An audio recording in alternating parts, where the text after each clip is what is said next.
இயேசு கிறிஸ்துவின் நாமத்தில் உங்களுக்கு என் அன்பின் வாழ்த்துக்கள். எப்படி இருக்கீங்க? நல்லா இருக்கிறீங்களா? இந்த நாள் எப்படி இருக்குது? எல்லா நாளும் நமக்கு சந்தோஷமான மகிழ்ச்சியான நாள்.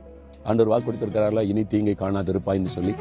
தீங்கு நிறைந்த உலகம் தான். நமக்கு தீங்கு செய்கிற மக்கள் நம்மை சுற்றிலும் இருக்கிறாங்க தான். கண் முன்னாலே இருப்பாங்க, நம்ம ஒன்றும் செய்ய முடியாது. நமக்கு கண்ணுக்கு தெரியாத தீங்குகளை உண்டாக்கிக்கிட்டே இருப்பாங்க. நம்மளை நேசிக்கிற மாதிரி நடிப்பாங்க, பின்னாலே தீங்கு செய்வாங்க. அதனால நம்முடைய மனசுல சமயம் சோர்ந்து போகும், என்ன ஆயிரமோ நீ கலக்கம் வரும்.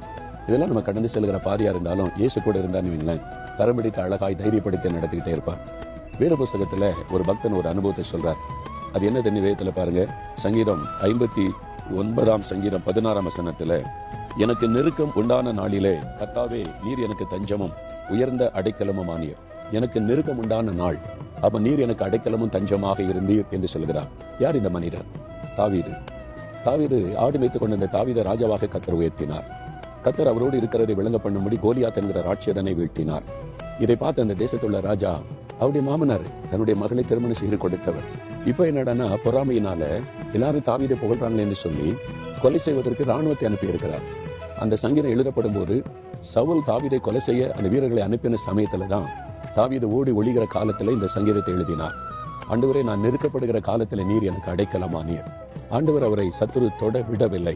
ஆண்டவர் பாதுகாத்தார். தாவீதை பாதுகாத்து அடைக்கலமாய் இருந்து சவுல் கையில ஒப்பு கொடுக்காம அற்புதமாய் நடத்தினார்.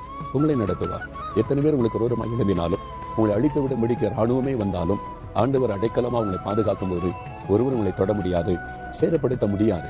உங்களுடைய குடும்பத்தையோ, உங்களுடைய தொழிலையோ, உங்களுடைய சொத்துக்களையோ, உங்களுடைய ஊழியத்தையோ யார் சேதப்படுத்த முடியும்? அவர் அடைக்கலமும் தஞ்சமா இருக்கிறார்ல.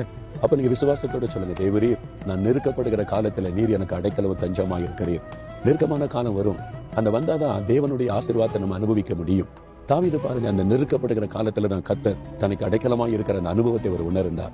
நீங்க உங்க வாழ்க்கையில அது நடந்திருக்குது இல்ல? கடந்த காலத்துல என் வாழ்க்கையில எத்தனையோ சமயம் நெருக்கப்படுகிற காலம் வந்தது. அழிச்சிருவோம், கொன்னுருவோம், என்ன அவ்வளவுதான், மற்றவங்க எல்லாம் பேசக்கூடிய அளவுக்கு நெருக்கம் வந்தது.